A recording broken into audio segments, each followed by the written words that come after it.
Hello, and welcome back to She's in Focus, the podcast dedicated to inspiring and empowering female filmmakers and video creators from all walks of life and on every step of their creative journey. I'm your host, Kel Grant, an aspiring filmmaker from New Jersey who's just trying to turn my passion into something more and connect with amazing women who have the same passion for video. One of those being Debbie Vu, filmmaker and founder of IronWorx Media. She creates documentary and narrative films for nonprofits and mission-based small businesses. I'm so excited to dive into her journey today. Debbie, thank you so much for being here. Thank you so much. I'm so glad to be here. Yeah, this is awesome. I'm so excited to get into it. So I'm eager to talk about your founding of IronWorx Media, but I figured we'll take it back to the beginning. I wanted to hear about your whole filmmaking journey because it's my understanding that you didn't start off with a camera at all. You were an avid reader, an avid writer, storyteller, and then you went on to continue pursue other facets of the creative arts like acting and directing. So take us back and tell us your story from the top. Okay. I love that. I love origin stories, and mine's a very convoluted thing. It's like I can tell you I've been through a lot, Yeah. in a short period of time. But it all started for my love of books. I loved being transported to a world that was nothing like my own. I was hurt a lot. I was abused growing up. And so I needed books to kind of escape. And then I was like, let me just write. This is therapeutic. I should do it. I have a voice in my head. It's my own voice, but my mind is it's wired. And I'm bouncing around all the time. And so it was great to harness that energy. As an actor in high school, my teacher was like my mentor, and he was really integral in me becoming the storyteller that I am. It really opened me up. I was growing up, I was very shy. I didn't talk that much. But I moved around a lot as a kid, so I had to make friends really quickly in a short period of time. And Yeah. I failed. I didn't find friends right away. But I ended up in North Carolina at 12 years old, and in Pinehurst, which is a small town, Gulf Central of America, very white, lily white. Yeah. Um, and so it was, it was challenging growing up in a predominantly white community. There was some racism, like from my classmates, Oh, yeah. and I just simply chalked it up, oh, they're just jokes. But that's a whole other tangent that we can go on. I hate that jokes thing. Oh, yeah. But Me too. anyway, so I did some acting on stage in high school, and then I was a student director, and I directed 2 one-act plays. And it was such a thrilling, amazing experience. I cried. One of the students kind of chewed me out in front of everybody, so that was really debilitating. Oh, Um, God. so I I thought was you meant in you cried in a tears. good way. Like, I thought you were like, oh, it was a great experience. I cried, but okay. Yeah. Yeah, I was pushed, Mm. and it hurt. So, then in college, I got accepted to UNC Chapel Hill, which is an amazing school. I'm honored. I got a full ride. I got the Nice. education that I needed to produce my own work, Mm. and got the knowledge and experience, and um, graduated there and got to go to Malawi. So when figuring out my major, my parents were like, do something practical. And I was like, well, acting and writing is not practical. It's a lifetime of failure and pain and rejection. Right. Um, so I was like, let me put them together, acting and writing, and try to become like a news anchor. And so I started taking a lot of journalism classes. And one project was a documentary, and it was amazing. It was so cool to like have people tell their own stories, but me craft it and streamline it and Yeah. have like a really impactful message that captures people and holds on to their attention, because that's the problem now. People don't pay attention, Right. you can get them for like 3 minutes max sometimes, until someone's like looking at how much more time is this video going to be.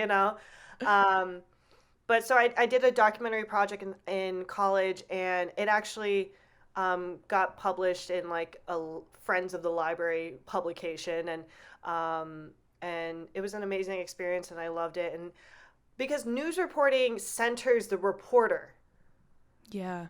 and I don't like that. I want to use real, raw people's storytelling to tell their own stories. Like, we should be empowering people. With news reporting, it's a short-term commitment. You show Yeah. up someone's house, they're shaken to their core from something horrible or even something good that happened, and news reporters come in, they do the interview, they're stoic, they're all about business, and then they leave, and then they edit something for the 6 o'clock news, and that's it. There's Yeah. no relationship building. As a documentary filmmaker, I got to know people really deeply, by observing what they do. My project that I produced in 2014, it was a series of documentary shorts on bodybuilders. For my brother's bodybuilding competition, I interviewed 7 bodybuilders and created short promo videos. That project's my pride and joy, and it's been 7 years, and it still holds up Wow. so well. And I used a Canon 6D with a zoom recorder, H6, Mm-hmm. and a 50 millimeter lens. And I Wow. did a lot of slow-mo too. So I did 1280 frame rate, 1280, 720, 60 frames per second. So I would Mm-hmm. just slow down all the shots, and it just looks so good. Yeah. But it won like best short film of the month at a film, organization or business or whatever festival or some sort like that. And Right. so I'm really proud of, that was a one woman band gig. I did a lot of stuff on my own, and I did it for free. I would Yeah. not recommend that, but listen, free to fee works. It's a Mm-hmm. real thing. I have all these stories that I can tell you that just link together. I'm like, because I said this person connected me to this person, and now I'm I'm getting opportunities that I never would have had if I didn't connect with people. Yeah. Absolutely. So, college, I get to go to Malawi in Africa to do documentary work for P&G's Children Safe Drinking Water. In Um, college, you had this opportunity. After college. After college. Got it. After college, and it was just, traveling and filmmaking are the best combination, It's like the one of the dream. best combinations ever, and it's a dream, right? And I Yeah. got to do it at 22.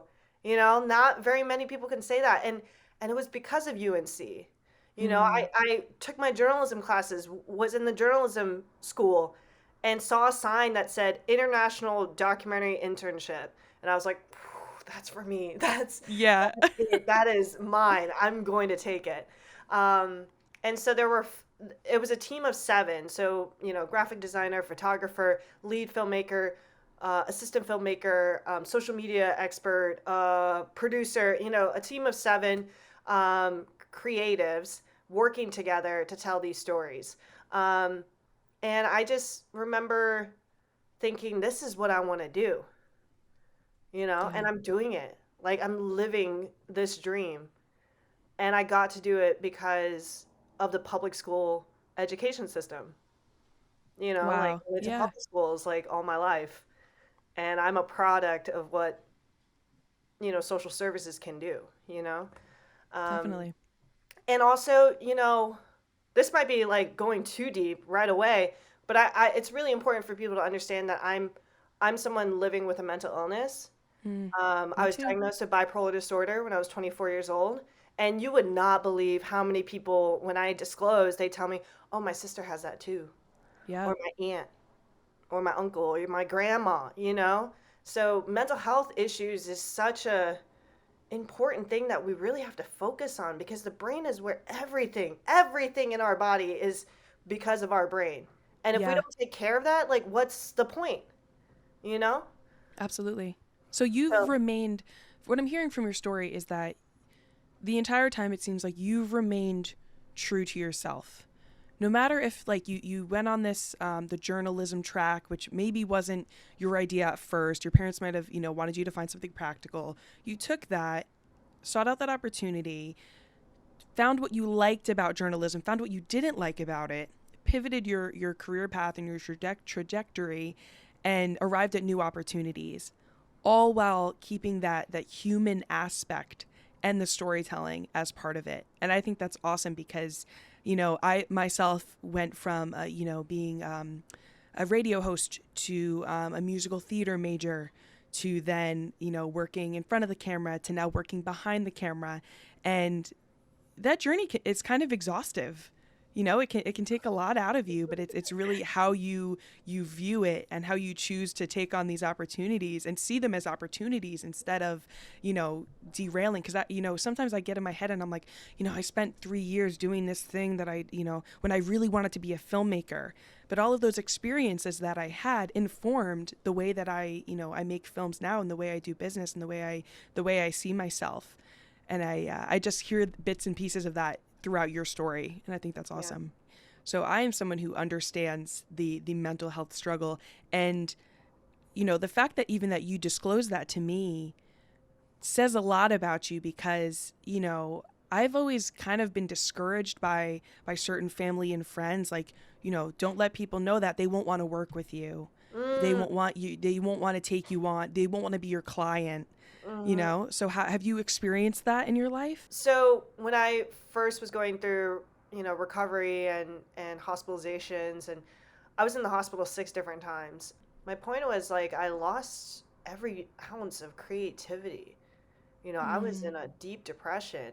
What used to comfort me, scared me. I couldn't write anything, and I'm a screenwriter. I love writing scripts, Yeah. And it took me 2 years to finally get to me again. And it wasn't me anymore. It was new me. It was Debbie 2.0, which is amazing and cool.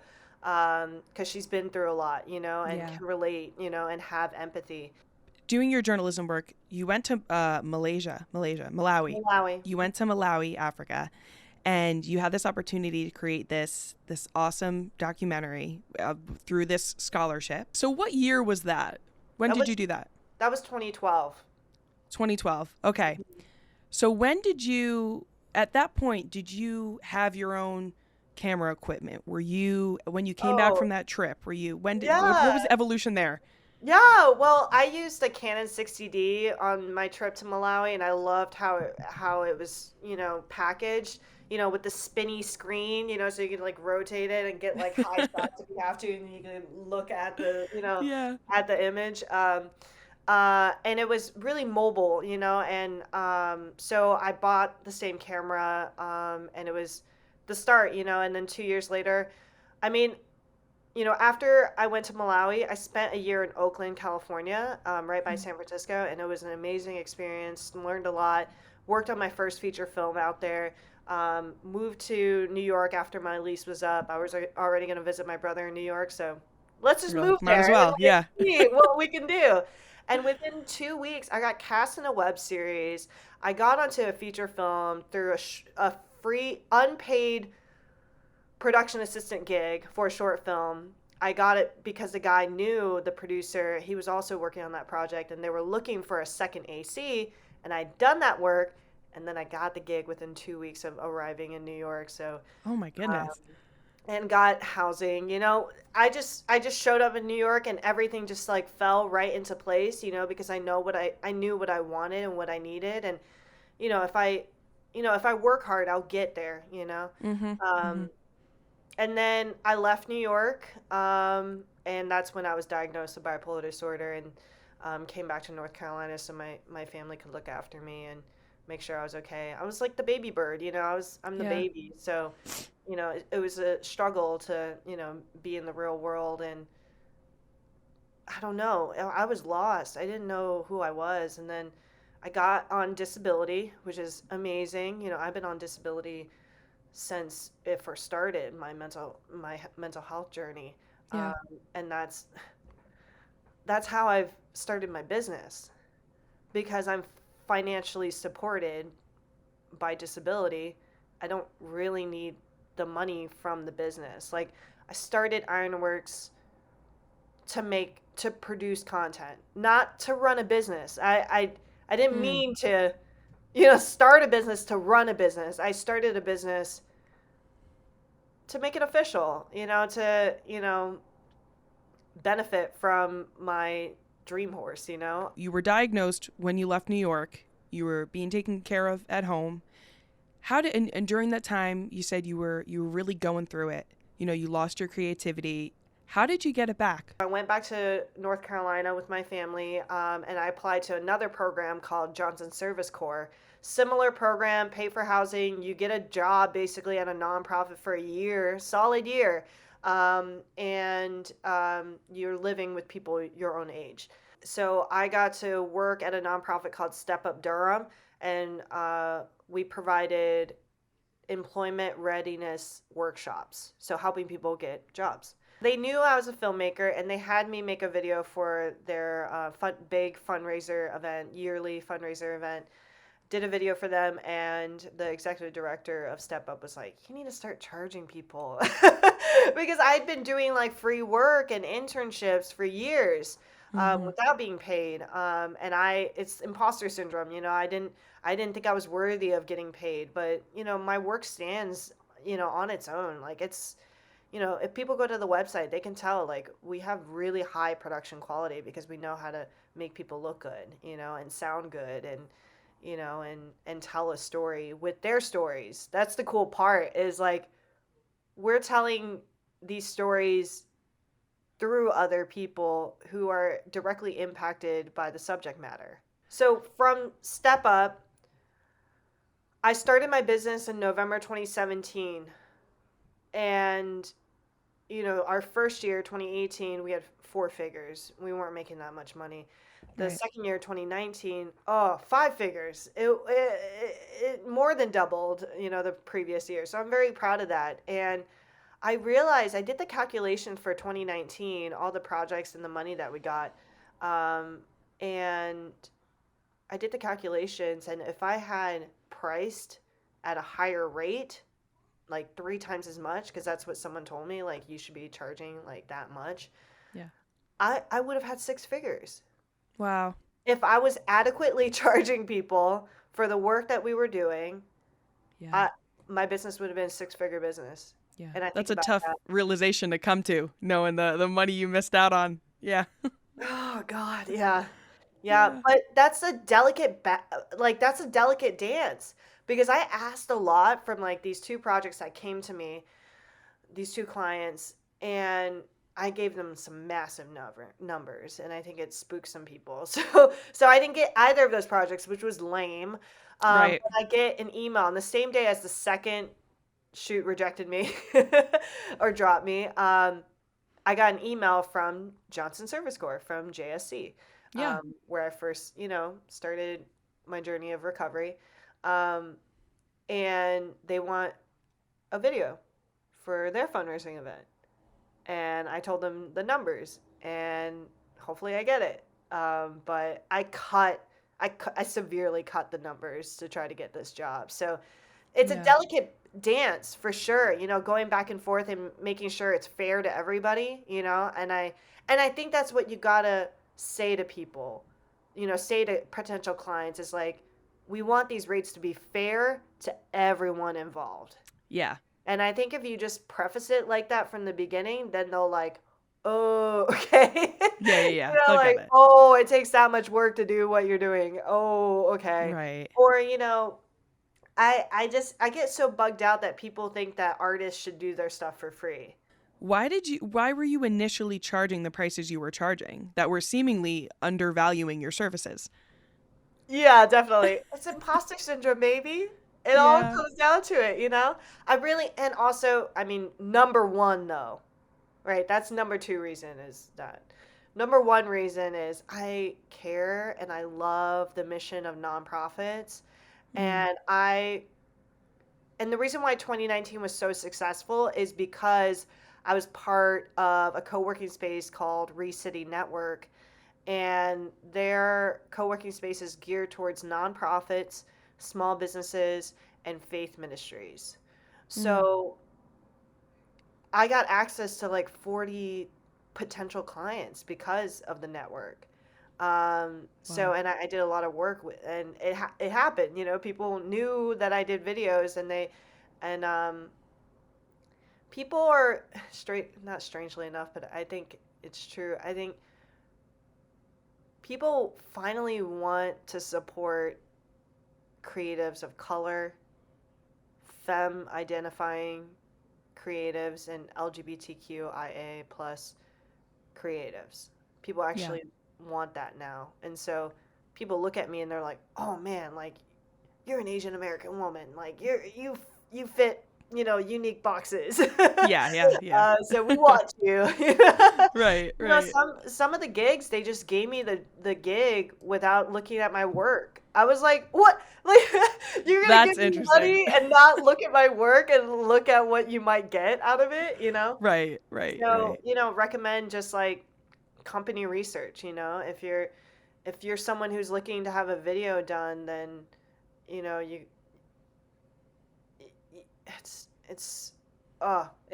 it's hard work, but it pays off when you get there. But like I said before, the free to fee concept is so true. I've done a lot of free stuff, and it's led to connections that have connections to other, potential clients too, or, maybe this is someone that I should talk to, or maybe I should have this person in my corner, and just supporting other people that look like yourself, Yeah. because it's important to, elevate, empower, embolden each other to tell our own individual stories so that we can inspire other people. That's partially why I'm doing this podcast, because I want people to know my story. I feel like in general conversation, I don't really talk too much, because I don't like to take space in a, Hmm. with people, but I do have to take space. I should take Yeah. it and own it, like Hell yeah. I deserve to Exactly. be here, like, You do. You deserve like the spotlight too. Exactly. yeah, I love I've gotten to love to tell people that I have bipolar disorder. I love it now. At the beginning, I hated it. It caused me so much dread. I had to Hmm. practice what I was going to say before I told someone, and now it's just like, yeah, I was diagnosed 7 years ago, okay? Like I've been Yeah. doing well for myself, all right? Calm down. But yeah, I love sharing, from my perspective. I share, with people that I'm a survivor of all kinds of abuse and neglect, and people can relate to that. And it's so sad. It's so Yeah, it sad is. that we can relate in tragedy, Yeah.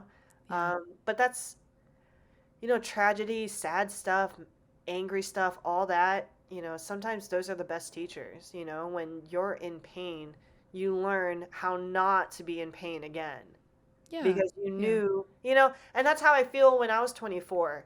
24, 25 was really, really rough on me. Hmm. Um, and then I got into JSC and started my life, and I had a wonderful work life. I loved my coworkers. I loved the work that I did.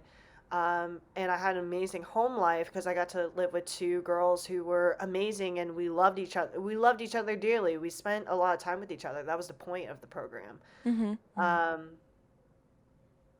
and then I met the love of my life, via Oh. Tinder, baby. It I love a worked. Tinder origin story. I do. It's the easiest origin story, dude. But we get Yeah. into like details. We're like, oh, Debbie messaged first. Yeah.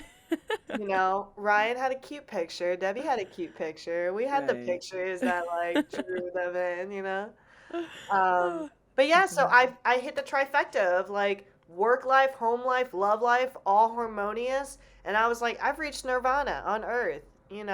People think, it's nirvana isn't like when you die and it's your afterlife. Like nirvana is like finding the good in this world because there is a lot of bad, Yeah. but Yeah. we need the bad. If you Like had no bad, you wouldn't know what good was.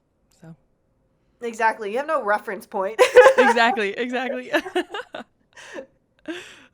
So, so taking it back to IronWorx Media, you started this business.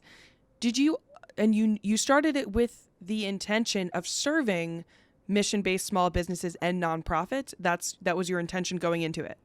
So, in the beginning, we really wanted to serve nonprofits and small businesses to tell their stories. And that was our main focus for the first 2 years of operation. And then our third year, 2020, we were supposed to pivot to producing scripted content, so like fictional work. Mm-hmm. Um, and COVID actually kept pushing us to pivot in that direction. How so? So I think my logic was like, well, I don't want to be on a set now because of COVID. Mm-hmm. I Okay. don't want to Mm-hmm. risk that. So there was a lot of planning and writing and pre-production that we're doing for, projects that we were hoping to produce at a later time, after this kind of blows over, Mm-hmm. literally, hopefully. Yeah, whenever Um, that happens, yeah. yeah. So for some reason, I was like, oh, I can't do any projects now. I can't gather, a bunch of people anymore. I can't get like a full-fledged team anymore. But then it was like, wait a minute, we know a little bit more about COVID, so we can have precautions leading up to the shoot regarding COVID, Mm-hmm. and people are doing it. Why can't we do it? And also with documentary work, you don't really need a full crew of like 10, 15 people. You can simply do it, you know, two is like the minimum. Like I Yeah, I wouldn't would agree. recommend one person bands. Those are rough and your Yeah. art will suffer. So ask your friend to come through, listen to the sound and make sure they're the right levels. That's it. Right. Just ask a friend if they're interested in being on set with you and build that together, like the more people you have, the more legitimate your business looks, honestly. Um, Absolutely. so with documentary shoots, you can have two, three, four people, and then you have the interview subject. So like we could have done documentary work, and I, I kind of closed off. I closed that door to documentary because I wanted to focus on scripted content. Mm-hmm. But documentary is where we're making our money, and the point of Oh. IronWorx was I wanted it to be a self-sustaining business, meaning we get clients for our documentary work, take that money and put it directly into a portion of it into a narrative production fund so we could produce scripted content and just like keep producing and creating Mm. and all that. So I've just gotten my hands in a lot of different projects, and my ultimate goal in life is to be able to work on a set every day for the rest of my life, honestly. Like Wow. I would love to just like hop on set and help out and solve some problems and then leave. Yeah, yeah, yeah. I'm like, my work's done. I gotta go. Right. Because I didn't realize it, but I'm a very proficient producer. Um, and I've produced at least two short films of my friends. Like they directed and I produced their work. Mm-hmm. So I've done that for two people, and I'm doing that for another friend in June. So I'm about creating opportunities. I told my friend, I was like, I just make it up and do it. I just make up something and then do it. Yeah, yeah. It's just as simple as that. Right, right.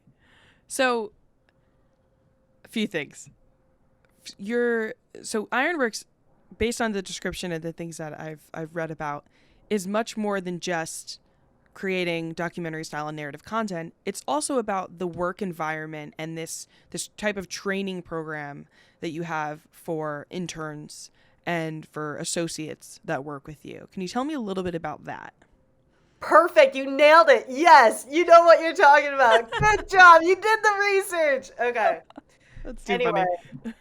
I don't even know what the question was. I was just so excited. Tell me about the other mission with your business, which Oh, is to the education and yeah. all that. Yeah. I am so proud of the internship program that we have here at IronWorx Media. Um, so many people have come through the program and found success on their own or with me. Um, and I found these interns from UNC. Because that was my alma mater. I knew the department there, so I could, reach that network. And Mhm. then as it went along, I realized that I needed people who were a little more experienced. So kind of like not green, but not intermediate. Like probably, like maybe towards intermediate. So I Yeah. realized I needed kind of stronger candidates. And so since COVID happened, we got to take in 4 interns, and 2 of them got to see a whole project, a whole documentary project from point A to point B. Got to be a part of that, a huge part of that process, and they made that video. We made that video together, and it's one of our best work, because we collaborated with the right people and had the right support, Yeah. and the right kind of education and the skills that we needed. Um, So, what kind of characteristics do you look for in a candidate for either an internship position or an associate position at your company? yeah. Um, so I'm looking for people who kind of break the mold of what like a typical traditional crew member, usually being a white man, white cis Yeah. man. Yeah. So heavily dominated by white men. So honestly, sorry, white guys, I don't really work or want to work with white men. But You I want to do. give opportunities to diverse candidates. Absolutely. Absolutely. Yeah, you guys are fine. Like you guys have enough. Like you're fine, okay? Yeah, because I posted like, hey, I'm looking for women femme um editors or something like that. And someone was like, why does it have to be a woman? Yeah. Okay, if all right, you obviously don't get it and you won't get it. You Right.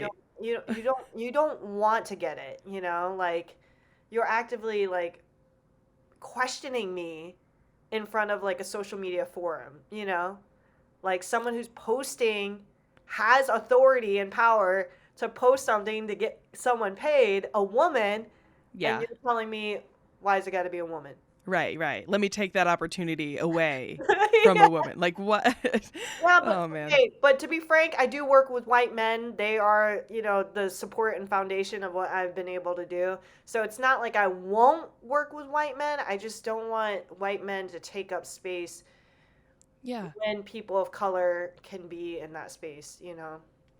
Outside of being a POC or a part of the LGBTQ plus community, what characteristics can a candidate display if they want to work with you?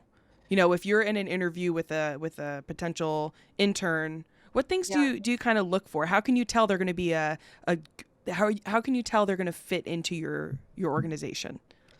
Yeah, I mean, it's just like any job you would apply to. You come up with a cover letter, you have a resume, you have maybe a reel that I can look of the footage or editing work that you've done. Mm, So I like to, I love me a cover letter. Like, if you have an option to send in a cover letter, do it yeah. because it shows the employer how you communicate Mm, and points out stories that you couldn't get from looking at a resume.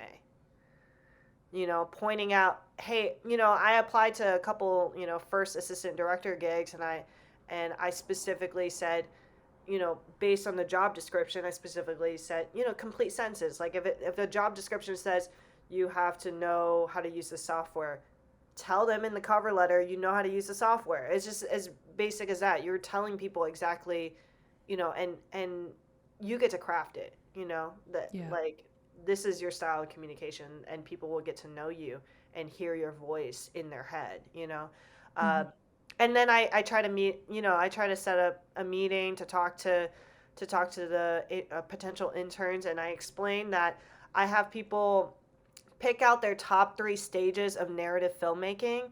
So that includes writing, producing, directing, filming, and editing. So I always ask all interns and potential associates, what are their top 3? So I can figure out which opportunities to let you know about. So you can get direct experience with that. I'm really about Right. creating paid filmmaking opportunities. I always want to get my people paid. There's some, with the internship program, you're not going to get paid if you're going to do work alongside me because how you're getting, these the experience is valuable. It probably costs more than what I would pay you, you know? Uh, Right. Right. so I spoil my people. I think I spoil them. Because they're like, oh, I'm not That's getting paid. great. I'm not getting paid enough for that. I'm like, oh, yeah, yeah, yeah, yeah. Okay, I get it. So I'm very much like a mentor and a trainer and a teacher and an educator and all that. And I just want to see my people succeed. And so, I've learned a lot about life, and I try to share that with my friends and family. With your business, what would you say the biggest struggle that your business faces? And how do you work to overcome that? Because I imagine like working with nonprofits, I'm assuming like the budgeting thing is a big part of it. Like what's the biggest struggle your business has had to face? Oh yeah, it's money, baby. It's Mm, always money. Like if you're running a business, you're supposed to make money, and I don't. mm, So I'm just like I'm keeping this business around until like I absolutely have to, stop. But I won't. I don't intend to stop anytime soon. I already put enough money and time into, our projects. But yeah, our nonprofit clients don't have the money, mm, and they don't realize that they could have a media budget. Some grants, suggest or offer that option to include a media budget. Um, so nonprofits, I hate when, aspiring and budding filmmakers get taken advantage of from, mm. it's interesting because there's like this bell curve. Some of my colleague told me about this of the less you charge, the more picky the client is. And Yeah, just when actually. you when you increase your pricing, they chill out and they're like not as like breathing on your neck as you're working. Mm, And then it plummets when you charge too much, and it goes yeah. back to okay, the Picky client clients. Yeah. picky clients, yeah. Yeah. So Yeah. you always it's Goldilocks rule, you always want to like meet in the middle, like just enough. Mhm. Mhm. Yeah, absolutely. I found that, when I first started freelancing and then opening my production company in February, I ended up having to let go of a client just because I had, even though like it was my first client, it wasn't my only client, but it was my first one. I had realized not only is I was not getting the monetary value that I had thought my services were offering, but that client relationship is also really important. And I'd imagine that it's even more important when documentary filmmaking and that type of relationship because, with storytelling, there's a degree of vulnerability that's involved. And a big part of being able to tell compelling stories, especially for nonprofits, is kind of breeding that vulnerability and allowing people to be vulnerable. So how do you ensure that your sets and your crew and your director and everything is making that environment comfortable enough to where your subjects can feel okay to express their emotions and be vulnerable and share their story? And how does that kind of guide your relationship with them as a client? Hmm. Well, I can think of one particular instance. We did an hour-long interview with our client, and I was okay. So the camera, it was shot in a lab, and so we were at the doorway. We had two cameras set up, and I was behind the two cameras, and I'm like trying to ask the interview subject questions, but he's getting overwhelmed and he's messing up. Yeah. And then I'm like, all right, let me just move. Let me just stand in front of the cameras, like, to Yeah. so he doesn't see like two cameras and two people extra beyond me. So it's like little things like that. You really it's all about problem solving, Mm-hmm. and timing. That's the crucial part. Is timing. Because sometimes it works itself out. I have dogs, and sometimes like the leash gets caught under them, and so I kind of have to like wiggle it. Yeah. So then or I don't need to wiggle it. They just step around it and they're fine again, and They figure it it's out. not under Yeah. their body. Yeah, so Uh-huh. it's kind of like that. It's like timing sometimes solves a lot of issues. What's your biggest advice to filmmakers that are early on in their journey? To all the budding and aspiring filmmakers out there, network your butt off. And networking simply means building relationships. So, in our lives, we will meet people that we intersect with. And sometimes it's just one instance, like one time your life crossed paths with someone else and you realize you didn't want anything more to do with this person, so you move on. Um, but then there are people that you meet that you want to walk alongside, that you Mm. want your trajectories to be parallel and as a team. But we have to do things by ourselves a lot. And we can't be codependent on other people because you don't know where they'll be sometimes. Mm-hmm. But, I wasn't diagnosed until I was 24. So I spent the first 24 years of my life undiagnosed. Yeah. So I hurt a lot of people along the way because my energy was a lot. And people aren't used to that. People look at me, I'm an Asian American woman, they don't expect me to be loud and boisterous and laughing out loud. You Right. know, they expect timid and sensitive and shy, and Mm-hmm. quiet. I'm far from quiet. Yeah. Um, um, but yeah, it's really, you know, I, I, I wish they would give me another chance. Mm. Because like I'm so much better now. Like you knew me when I was sick. Yeah. And that's Yeah. what mental illness does to you. You're sick. And if you hurt people along the way, was it worth it?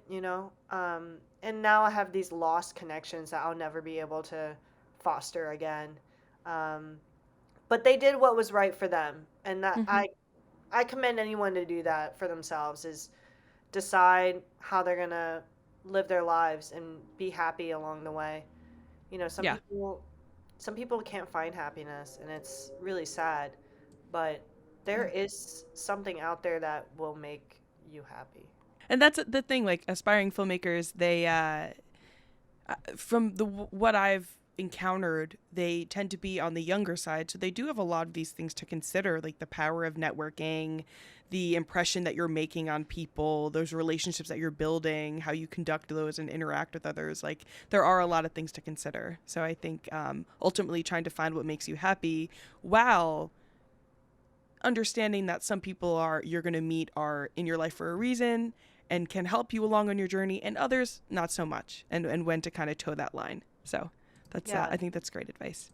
You know how um like in the action movies, like one of there's like they assemble a team and then one of them is like I have to do this by myself and goes on like a lone adventure to like yeah. exact revenge against someone. Um, but yeah, that's kind of like what I think is like sometimes like I'll be like, oh, I'll ask my fiance, hey, can you ride with me? And like in the car, and he'll say no, and I have to do it by myself, and I hate it. I hate doing things by myself. So another piece of advice for the filmmakers out there, find your people, concentrate on collaboration and not competition. Ooh, Really, that's a good one. really make that difference known. Um, and figuring out people's strengths, like you don't have to do everything. If you're a one person band, yeah, you have to do everything by yourself. Yeah, that sucks. But you can bring people into your projects and you're creating jobs. You're literally if you want to make a movie or a film, you are creating jobs. Mm. Whether they're paid adequately or even better than that, or you don't get Yeah. paid at all, it's still that collaboration that we can support one another. I hate the idea of calling it free work because it's not free. um, it's fruitful, it's valuable. Yeah, absolutely. What about for those people who, like yourself, you do so many things. You produce, you direct, you write, you've been on camera, you've been behind the camera, you edit. Like, any advice for someone who aims to be, or already is trying to acquire the skills to be a multi-talented individual in a production company or a business owner? Like what's your advice to them? Because I've been throughout my college career discouraged from being all of those things and just picking one. Like I was told during college, you're either in front of the camera or you're behind the camera. any advice for those individuals? My advice to the more seasoned filmmakers, good for you, by the way. You stuck it out and you're doing awesome. Trust me. There's no one else like you. Uh, I say delegate. Come up with that team, find the people that will support you. The people that I met on Shaper, the ones that I actually met in person, worked on sets with them after inviting them. They're some of my greatest friends, and it's okay to hire your friends. It's not, it's, you know, I like to think about creating opportunities, creating positions with people in mind. If you know people's strengths, you'll know, okay, this person is a videographer, this person is an editor. It's okay to be multiple hyphenates. Like you can Mm-hmm. be a triple threat, you can be as multi-skilled as I am. The more you know about the process of making films, the better you can run your sets. Have you been on a set that's so chaotic and there's no order to it, and everyone's just waiting on each other when no one need to wait? Mm-hmm. Time management is like out the door for some reason. So make sure you collaborate with people who are really passionate and use their strengths, leverage their strengths. Be patient. Timing will solve everything. With Roll Pin Punch, my second short film, it took us 7 years to produce it. We had filmed it January 2018, and it didn't get finally edited until the next year, almost a year and a half, Wow. because Francis Lay applied to my internship, and admittedly, his last name, the way it's spelled, Lai, it appears to be an Asian last name, I Yeah. thought. Yeah. Then I meet him, and he's this like 6, 7 foot guy, this tall white guy, and I'm like, oh, okay. But he was awesome. He knows his stuff. He's Right. fast. Like he's one of my best editors on my team. I'm so grateful to have him around.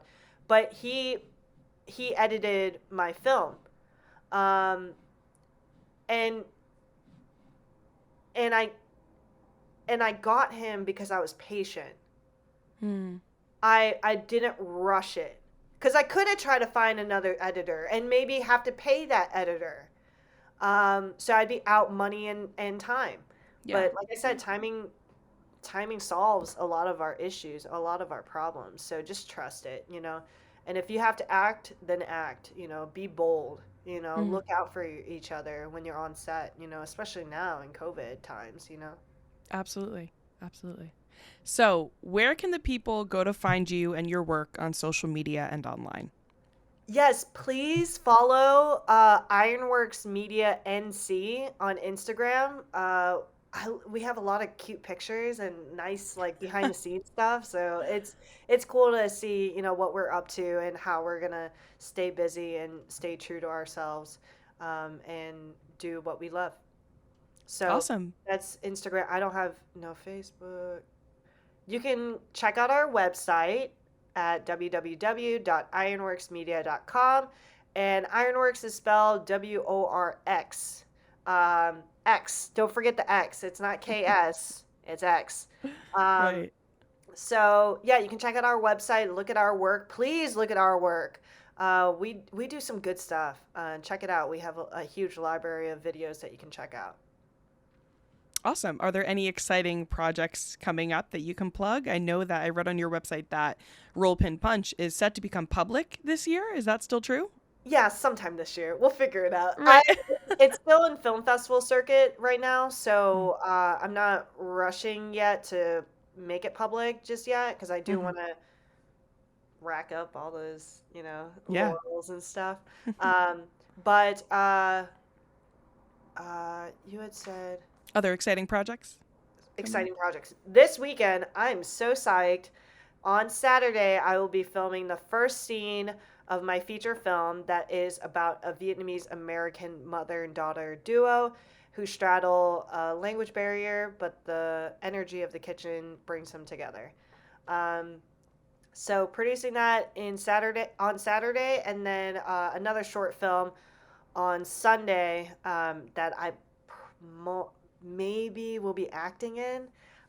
They kind of cast me as okay. So first of all, that project is called One Night, and it's about a one night stand that goes awry. Mhm. And so the original casted character Becca, um, she had a drop from the project, and so the writer, director, producer, and the assistant director wanted to do a script read through, but they hadn't recast Becca yet. And so I was in the meeting and I was asked to read for Becca. And then they liked it so much that they cast me as Becca. Oh my Which goodness. Wow. which is bizarre because I got into the project as a producer, and then Jasmine, the writer, director, producer, she gave me a writer credit as well. So I'm like, okay, and then I get cast. Like, wow, like Seriously. it's gonna be cool. I might we might recast again depending because we have the same person that wants to come back, and um but we'll see. We'll see. All right. Well, we'll definitely keep an eye out. So, how can the viewers and listeners of this podcast support you as a filmmaker? You just want us to go Ooh, I love that and question. Okay, right, how you can right. support Ironworks is sending people our way. We want to make movies. We want to help people tell their stories. So if you know anyone who's interested in filmmaking or are in the North Carolina area and maybe need an internship or paid filmmaking opportunities, depending on your skill level. So yeah, please reach out. You can email me, ironworxmedia@gmail.com. We have we're expanding. We want to do other things too. So hit us up and we'll respond and get to talking and try to make some movies out here, you know? Awesome, awesome. Well, we're so excited to have you as a part of the She's in Focus girl gang, female filmmaker gang. Thank you so much for being on the show today. We loved hearing your story. I can't wait for everyone to provide feedback on this and to kind of relate to your story because you shared a lot today. So I really appreciate your time. Thank you. I am honored. I love this. Thank you. As usual, thanks so much for listening, and I'll see y'all in the next episode. Bye.